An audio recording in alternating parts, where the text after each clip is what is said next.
আপনি কি জানেন আধুনিক বিজ্ঞান মাত্র কয়েক দশক আগে যা আবিষ্কার করেছে পবিত্র কোরআন তা ঘোষণা করেছে ১৪০০ বছর আগেই। বিগ ব্যাং থেকে শুরু করে সমুদ্রের গভীর অন্ধকার, সবকিছুর সমাধান যেখানে আগে থেকেই দেওয়া।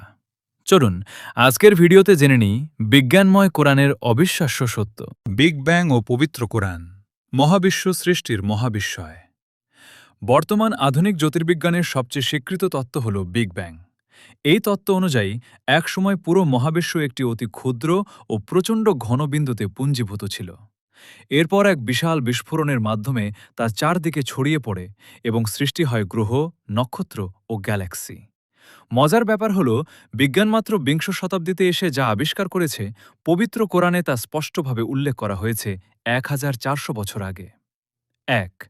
কোরআনের সেই বৈজ্ঞানিক ঘোষণা। আল্লাহ তাআলা সূরা আম্বিয়াতে ইরশাদ করেন, অবিশ্বাসীরা কি দেখে না যে আকাশমণ্ডলী ও পৃথিবী মিশেছিল একাকার, অতপর আমি উভয়কে পৃথক করে দিলাম এবং প্রাণবান সমস্ত কিছু পানি থেকে সৃষ্টি করলাম। সূরা আম্বিয়া আয়াত ৩০।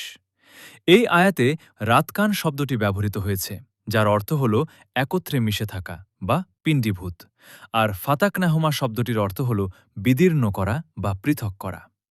এটি হুবহু বিগ ব্যাং থিওরির সেই অবস্থার সাথে মিলে যায় যেখানে সবকিছু এক বিন্দুতে ছিল এবং পরে তা বিদীর্ণ হয়ে আলাদা হয়ে গেছে।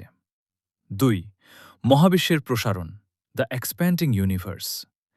বিগ ব্যাংয়ের পর মহাবিশ্ব স্থির হয়ে থাকেনি, বরং এটি প্রতিনিয়ত প্রসারিত হচ্ছে।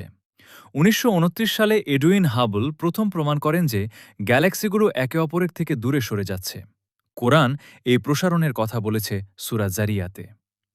আমি আকাশ নির্মাণ করেছি আমার ক্ষমতায় এবং আমি একে সম্প্রসারিত করছি। সূরা জারিয়াত আয়াত ৪৭। ৩. ধোঁয়া বা গ্যাসীয় অবস্থা। বিজ্ঞান বলে মহাবিশ্ব সৃষ্টির শুরুতে এটি একটি উত্তপ্ত গ্যাসীয় অবস্থায় ছিল।